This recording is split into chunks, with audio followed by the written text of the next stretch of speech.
Well, Teenage Mutant Ninja Turtle dudes. There's so many videos out there. It's a real turtle hype. So, what's inside? Oh, another weird version of April, not the one I remember, and the turtles are not the same anymore. And why do they all look like crooked freaks, as if they were taking a bath in mutagen? Well, it turns out all of this is a good cartoon. Wait, hold on, what did I just say? Stop, so the cartoon turned out to be good? Well, I wasn't prepared for this, so let's figure it out. So hello everybody, my name is Dee and you're watching DeeAnimations channel. Another new interpretation of the famous Teenage Mutant Ninja Turtles franchise has been released in theaters and online, this time as an animated film. Well, it's been a while since we had something like this. Oh, hold on, there was that movie by Michael Bay. Well, so here it is, the full-length animated film, with its dirty author's visual style and once again, a reimagined concept of the Turtle universe. And oh my god, I remember how everyone was flaming up on the first trailer, including myself. After all, we're used to mass media changing something you know, and most of the time it turns out to be a complete trash and garbage that you don't want to waste time on, unless you want to laugh together at this monstrosity. However, this story repeats itself with the Turtles over and over again. The Turtles have changed many times, very many times. Each fan base of the Turtles essentially is divided into generations that watch a particular animated series. For example, I am an apostle of the 2003 Turtles, and I'm proudly to carry that title. Because we had the best shredder of all. Yeah, go ahead and attack me. You won't be able to argue with that. Although I got acquainted with the Green Turtle dudes through VHS cassettes, where I first saw the 80s Turtles. There were only about 3 episodes, and for some reason I never came across the Turtles again, except for that damn catchy song for the first series. Yeah, I remember it for a long time. However, later on TV, I saw the Turtles from 2003, and it was essentially a nearly perfect action cartoon for teenagers and adult audiences, at least at that time. And I enjoyed every bit of it. The depth, the darkness, the action of the series are worthy of a long review, an hour long I guess. As long as I love action projects, and in general, I would like my future project to be action-packed, similar to the best action cartoons of the 2010 and something like Primal. But we have strayed too far from the topic, I guess. Each version of the Turtles has its own fans, and they usually immediately start bashing the new iteration because it's not how we remember it.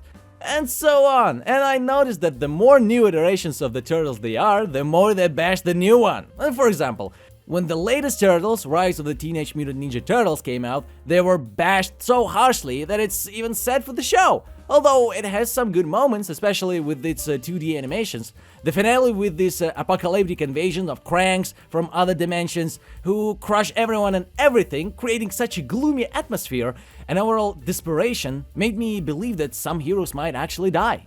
The Turtles have always known how to end their series well. And the Forever Turtles serve as a confirmation to that. It shines like a perfect fan service finale for the 2003 iteration.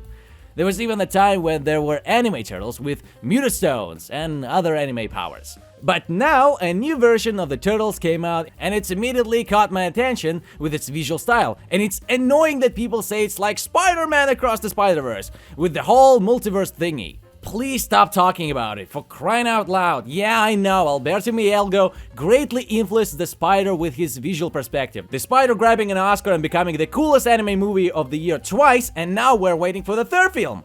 He has already influenced the entire animation industry. Now cartoons no longer strive to resemble the hyper-realism that Pixar has ideally mastered. Puss in Boots and now the new Turtles show this. Cartoons finally look different in movies, and not just like for the past 10 years. All cartoons have tried to be realistic, and now that is changing. And on the other hand, the fact that Turtles have their own style somehow doesn't distract from the shock level when we saw the Zoomer-like behavior in the trailer. Here they're not saving the world from Shredder, but rather fighting hooligans in the alleys. Even then, will they actually fight them? At first, they just seemed like a gang of TikTokers. And April. Not far from the last worst April, I wholeheartedly embraced the fact that the character has something unlike the resemblance to the last Velma, which was officially named the worst animated movie in the history of animation because she hates herself, the creators, and the audience, and the Scooby-Doo franchise on which it is based. That's how many people perceive the trailer. But since I'm your good fella and a YouTuber, I'm gonna risk and watch it. I'll go to the cinema and see what they have cooked for us.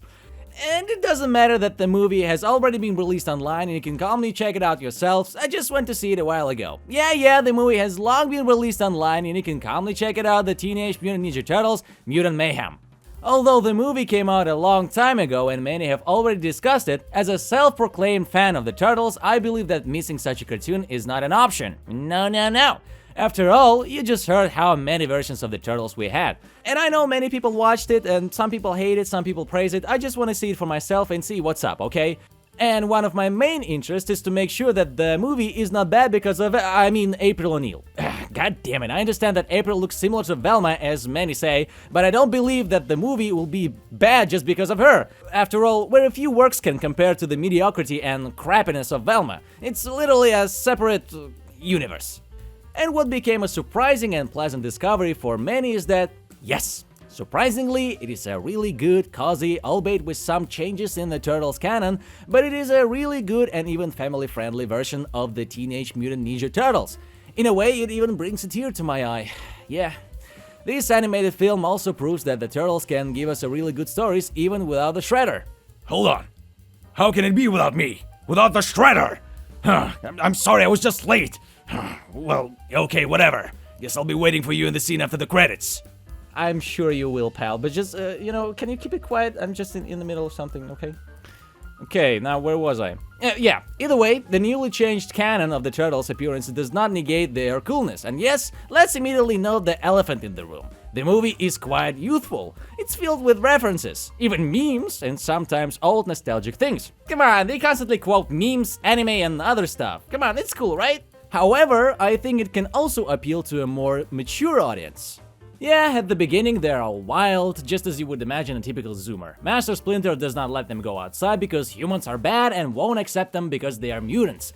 After watching all movies about martial arts and Bruce Lee or Jackie Chan, he taught them how to defend themselves, but they still can't go outside. And the Turtles, well, they're just modern teenagers, playing with sharp objects, recording everything on their phones, dreaming of hanging out with other people, and finally seeing girls. And this is literally one of the themes of their adventures and so on. So, after a few moments later, they got acquainted with April, immediately getting into a fight with the thugs, but the action here is very exciting and lively, combined with the atypical graphics, where even the rays of light are drawn with a pencil, just like a child draws the sun on a piece of paper. It looks very interesting. I have noticed more than once that I'm interested in not just watching the cartoon, but also in watching how it is drawn, and this hasn't happened in a long time. I even noticed that the wires in the cartoon were not 3D but drawn as 2D planes, as if someone had drawn it on paper and cut it out with scissors.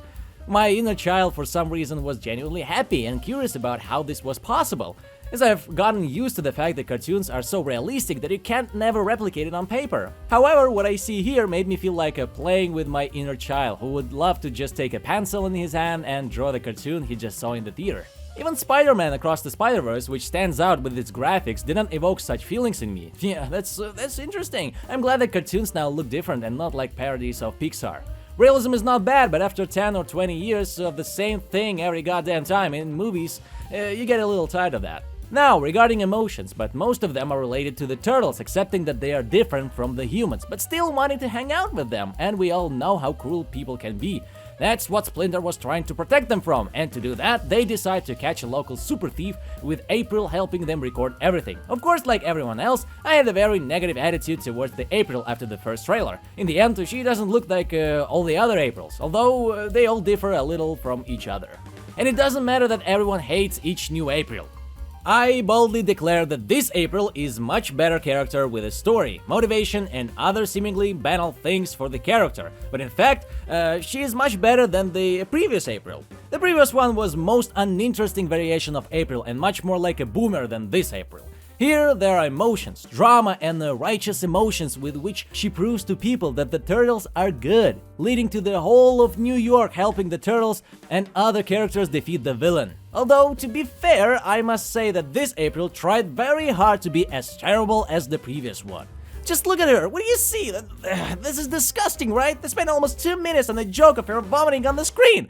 And if anyone didn't like that in a character, I completely understand you. But first, the character reacts, 2. The character influences the story. And 3. It evokes positive emotions, and for that, thank you, because TMNT fans have a tradition of challenging each other to a ninja duel in a dispute over whose April is better. But it's not about April. We're all here for the turtles, not for the secondary character, And overall, the title of the cartoon justifies itself: Mutant Mayhem. Here, Splinter is a super cool father figure, and when he stands up for the turtles by defeating local agents, it was quite heartwarming.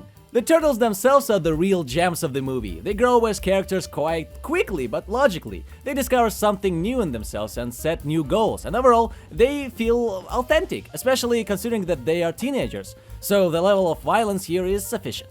Sometimes even you feel sorry for the enemies, but the best part is the relationship between the turtles themselves. They truly feel like brothers, and if you have ever watched the cartoon with the best friend, sibling, or anyone from your family, then I think you get even more enjoyment from the movie. And it's also interesting that if at the beginning the turtles were able to defeat some thugs, they realized through April that if you beat up a bad people, most will love you. Genius! They decided to catch up the local supervillain, and for that they naturally beat up gangsters, mafia, and other criminals. It all escalates to such an extreme chaos that supposedly teenage turtles began to torture criminals. And even when the enemy gives in and tells the turtles what they need, they continue to beat him up. They quickly transitioned from clumsy teenagers to hardcore Green Batman. And by the way, the turtles themselves look much more pleasant than the same humans here, although it's mostly a matter of style and hyperbolization. But honestly, I enjoy the confrontation between the turtles and other mutants much more. The essence is that here, mutants and the mutagen itself were created by Dr. Stockman, whom they killed at the very beginning. And if anyone deserves sympathy, it's Stockman. Yeah, who did he really harm? The first mutant, a fly, became extremely hostile towards humans because they killed his father, and god damn it, all his villainous deeds are justified. Yeah, the Fly becomes one of the main antagonists of the story, besides the evil corporations that want to extract all mutagen from mutants and turn them into super soldiers. So here's the thing, I really sympathized and felt for the Fly.